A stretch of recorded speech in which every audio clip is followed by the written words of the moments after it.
To the knowledge source. आज हम discuss करने वाले हैं गरीब कल्याण रोजगार योजना, जो कि प्राइम मिनिस्टर मोदी ने खगड़िया डिस्ट्रिक्ट जो कि बिहार में आता है वहाँ से इसे लॉन्च किया है।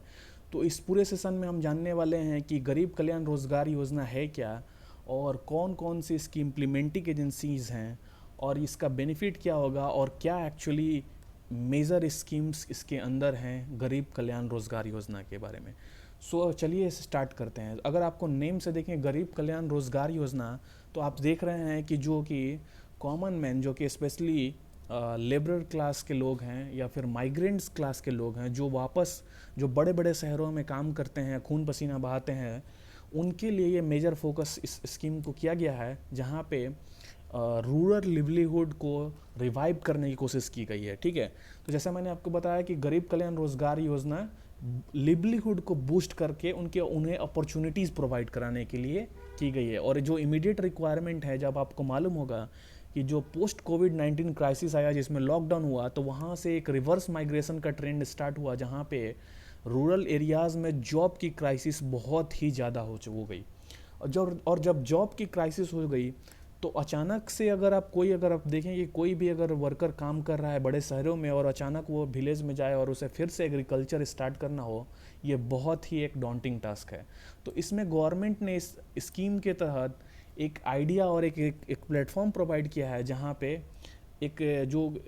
कॉमन अभी प्रॉब्लम फेस कर रहे हैं ये लोग, उनको कम से कम एटलीस्ट अभी के लिए टैकल किया जा सके। ठीक है, तो अगर मैं इम्प्लीमेंटिंग एजेंसी के बारे में बात करूं, अगर सबसे पहले गरीब कल्याण रोजगार योजना के अंदर, तो आप देखिए कि सबसे एक 12 डिफरेंट मिनिस्ट्रीज़ जो हैं वो डिफरेंट एक एमलगमेशन करेंगी, और इस जो भी स्कीम्स है इसके अंदर, या जो भी मेन फोकस एरियाज़ है, उसको फुलफ़िल करने की कोशिश की जाएगी। तो कौन सी 12 डिफरेंट मिनिस्ट्रीज़ हैं आइए जानते हैं। तो सबसे पहले रूरल डेवलपमेंट है, Panchayati Raj, road transport and highway, mines, drinking water and sanitation, environment, railways, petroleum and natural gas, new and renewable energy and border areas. तो ये 10 हो गई, और दो बची हैं। कौन कौन सी, आइए देखते हैं। तो दो बची हैं, टेलीकॉम और एग्रीकल्चर। ये 12 जो डिफरेंट मिनिस्ट्रीज़ हैं, वो एक कोऑर्डिनेट करके एक प्लेटफॉर्म तैयार करेंगी, जहाँ पे जो भी इसका मेजर एम है इस स्कीम को, उसको फुलफिल किया जा सके। ठीक है, तो अब मैं आपको बता दूं कि ये जो स्कीम है वो 6 स्टेट्स में ये इम्प्लीमेंट की जाएंगी, और उस 6 स्टेट्स में 116 डिस्ट्रिक्ट को चूज़ किया गया है, और 116 डिस्ट्रिक्ट्स में इंक्लूडेड है इवन एस्पिरेशनल डिस्ट्रिक्ट। तो क्या है एस्पिरेशनल डिस्ट्रिक्ट, आप प्लीज़ कमेंट करके बताइए कि क्या है और कौन इसको इम्प्लीमेंट करता है, मेजर फोकस एरिया क्या है। आप जो भी लिख सके कमेंट बॉक्स में लिखिए, मैं आपको उसमें अगर कोई सजेशन देना चाहूँगा तो मैं आपको बताऊंगा। ठीक है, तो अगर मैं बात करूं कि जैसा मैंने आपको बताया कि पोस्ट कोविड-19 के बाद एक क्राइसिस आया, जहां पे कि लेबर क्लास और जो माइग्रेंट्स हैं, जो कि बड़े बड़े शहरों में खून पसीना एक करके काम करते हैं, उनको अपने अपने गांव लौटना पड़ा, क्योंकि उनके पास खाना नहीं था। और गवर्नमेंट जो भी स्कीम्स या जो भी रूल्स या जो रेगुलेशंस जो भी ला रही थी, उसके चलते उन्हें बहुत बहुत ज़्यादा प्रॉब्लम फेस करना पड़ रहा था। तो मैं आपको बता दूं कि ये जो स्कीम्स इसलिए 6 स्टेट्स में ही चूज़ की गई है, क्योंकि जो 2/3 ऑफ माइग्रेंट्स जो कि काम करने के लिए बाहर जाते हैं, वो 116 डिस्ट्रिक्ट्स जो कि 6 स्टेट्स में ये चूज़ किया गया है, वो सिर्फ वहीं से आते हैं। ठीक है, तो मैं अगर बात करूं कि स्कीम्स के अंदर क्या क्या मेजर थ्रस्ट एरियाज़ हैं, या स्कीम्स क्या क्या फुलफ़िल करने की कोशिश करेगी, तो आइए जानते हैं। तो जैसा मैंने आपको बताया कि जो स्कीम है वो इमीडिएट रिक्वायरमेंट ऑफ वर्कर्स, जो कि उनकी क्या इमीडिएट रिक्वायरमेंट है, उनके पास पैसा है, और उनके पास पैसा कब आएगा, जब वो जॉब करेंगे या कुछ काम करेंगे। तो वो काम करने के लिए या उनको जॉब प्रोवाइड कराने के लिए गवर्नमेंट ने ये स्कीम लाया है। ठीक है, तो इसमें क्या होगा कि उनको कुछ काम दिया जाएगा, जिससे कि वो कुछ उस स्कीम्स के अंदर ये सिर्फ पैसे कमा सके, बट कि इंफ्रास्ट्रक्चर क्रिएट करने में या रूरल डेवलपमेंट में एक बहुत ही बड़ी भूमिका निभा सकें। ठीक है, तो जैसे मैंने आपको बताया कि क्योंकि अब आप जानते हैं कि स्मार्टफोन डिफरेंट लोगों के पास होता है, अगर आप अर्बन एरियाज़ के बारे में बात करें, लेकिन वहीं अगर हम रूरल एरियाज़ के बारे में बात करें, तो अभी भी इलिटरेसी के चलते, या फिर उनके पास ऐसे रिसोर्सेज नहीं हैं, जैसे कि पैसे नहीं हैं कि वो स्मार्टफोन से अफोर्ड कर सकें, और जिसके चलते उनके पास बहुत सारी स्कीम्स जो गवर्नमेंट चलाती हैं,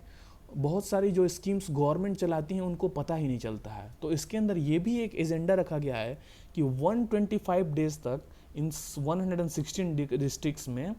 ये एक कैंपेन चलाया जाएगा, फोकस्ड कैंपेन, जो कि रूरल एरियाज़ के लोगों को ये पता चल सके कि ये स्कीम क्या है, इसके अंदर क्या बेनिफिट्स है और किन के लिए है, ये सब सारा, ठीक है। और अगर बात करूँ मैं कि कितना इसमें रिसोर्सेज या फंड्स इसमें है, तो 50,000 करोड़ रुपीस इसके अंदर स्कीम के थ्रू लाया गया है, जो कि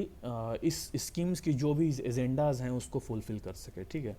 तो स्कीम जो फोकस करता है वो 25 डिफरेंट टाइप्स ऑफ वर्क ये प्रोवाइड कराएगा, जो भी वर्कर्स काम करेंगे, जो कि रेंज करता है एम्प्लॉयमेंट से लेके क्रिएटिंग ए ड्यूरेबल इंफ्रास्ट्रक्चर। जो भी, अगर मैं आपको बताऊं कि अगर आपको मनरेगा के बारे में मालूम होगा तो ये सबको, सारे यूपीएससी एस्पिरेंट्स को मालूम होना चाहिए, नहीं तो बहुत शर्म की बात है, ठीक है। तो मनरेगा स्कीम्स के अंडर 125 डेज तक, सॉरी 100 डेज तक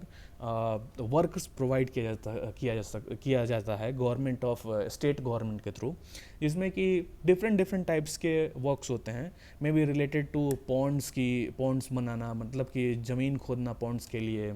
या फिर कोई इंफ्रास्ट्रक्चर क्रिएट करना गवर्नमेंट ऑफ इंडिया के लिए। तो ये डिफरेंट स्कीम्स हैं जिसके अंदर रूरल बैकग्राउंड में, क्योंकि कृषि या फिर मैं अगर एग्रीकल्चर के बारे में बात करूं तो ये आप हमेशा, मतलब कि सालों भर ये खेती नहीं कर सकते हैं, और जब आप एग्रीकल्चर में इन्वॉल्व नहीं हो सकते हैं तो ये जॉबलेस हो जाएंगे, और जब जॉबलेस हो जाएंगे तो उनके पास पैसे नहीं रहेंगे। तो गवर्नमेंट ने ऑफ इंडिया ने मनरेगा के थ्रू उन्हें 100 डेज एटलीस्ट जॉब प्रोवाइड कराने की ये स्कीम थी मनरेगा के बारे में आप बताइए कमेंट सेक्शन में कि क्या है मनरेगा, ठीक है। इसके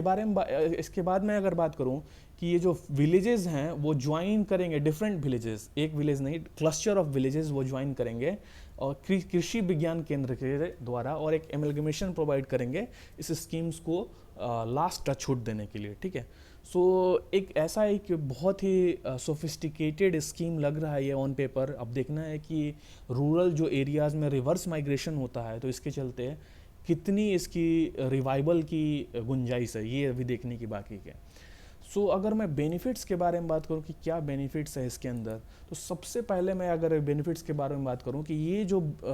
इस क्राइसिस जो सिचुएशन है पोस्ट कोविड-19 पेंडेमिक जो इमर्ज हुआ इसके बाद, तो गवर्नमेंट ऑफ इंडिया ने क्या किया है कि एक स्कीम के थ्रू एक जो क्राइसिस है उसको अपॉर्चुनिटीज़ में प्रोवाइड कराने की कोशिश की गई है, जिसमें कि ना जैसे कि आप जॉब तो प्रोवाइड कराएंगे ही, एक तरह से मुझे ऐसा लग रहा है कि जो ये अपॉर्चुनिटी होगी वो गवर्नमेंट इंश्योर करना चाहेगी कि लोग एटलीस्ट रूरल एरियाज़ में रहें और उन्हें वहीं पे जॉब प्रोवाइड किया जाए। तो ये भी एक मेन रीज़न है, मुझे ऐसा लग रहा है कि जो गवर्नमेंट इस पे बहुत ही मेजर थ्रस्ट दे रही है, ताकि जो रूरल से जो माइग्रेशन हो सकता है उसे स्टॉप किया जा सके और उन्हें मैक्सिमम पोटेंशियल जो उन्हें प्रोवाइड किया जा सके, जहाँ पे वो रिवाइवल और अपने ग्रोथ को फुलफिल कर सकें, ठीक है। सो इसमें ना कि सिर्फ स्ट्रेंथ, उनके स्किल पे फोकस किया जाएगा कि उनके स्किल्स जो हैं उनको सिर्फ फोकस किया जाएगा, बल्कि उन्हें गवर्नमेंट जो है एटलीस्ट कोशिश कर रही है कि ये क्राइसिस जो है उसे अपॉर्चुनिटी में प्रोवाइड किया सके, ठीक है। और अगर मैं सबसे जो इम्पोर्टेंट कंपोनेंट मुझे ऐसा लग रहा है कि जो इस स्कीम में मॉडर्न फैसिलिटीज़ प्रोवाइड करने में एक ऐसे एजेंडा है जहाँ पे कि रूरल एरियाज़ में मॉडर्न फैसिलिटीज़ प्रोवाइड किया सकें, जिसमें कि ये कैंपेन क्या करेगा कि जैसे कि डिफरेंट फैसिलिटीज़ प्रोवाइड कराएगा, जैसे कि internet connectivity, like fibre connectivity, वहाँ पे जो बहुत सारे आपको मालूम होगा कि जो अभी इंटरनेट की बहुत ही बड़ी एक संभावना है रूरल एरियाज़ में, जहाँ पे आप देखेंगे कि इंटरनेट से बहुत ही रूरल बैकग्राउंड जो होगा वो बहुत ही तेज़ी से ग्रोथ करेगा, बहुत पोटेंशियल है, लेकिन वहाँ पे डिफरेंट फैसिलिटीज़, अभी भी जो बेसिक फैसिलिटीज़ है वो भी बहुत मिसिंग है। सो इसमें ये फोकस किया गया है जैसे कि इन स्पीड जो है इंटरनेट की उसको इंक्रीज़ करने की। सो एक तरफ से मुझे ऐसा लग रहा है कि एक इंक्लूसिव सोसाइटी भी बनाने की कोशिश की गई है, जिसमें कि एक मॉडर्न और रूरल एरियाज़ दोनों को आई थिंक एक ही एक तरह से एक जैसे एमलगमेशन प्रोवाइड किया जा सके, जहाँ पे कि कोई लेफ्ट आउट फील ना करे, और मे बी नेट और जो भी आप इन सब फैसिलिटीज़ से एक इक्वल अपॉर्चुनिटी प्रोवाइड करें रूरल एरियाज़ के लोगों के लिए भी। तो ये था गरीब रोज़गार कल्याण योजना। मैं आशा करता हूँ कि आपको इसमें कुछ सीखने को मिला होगा। So till we meet in next time, thank you and God bless to all of you.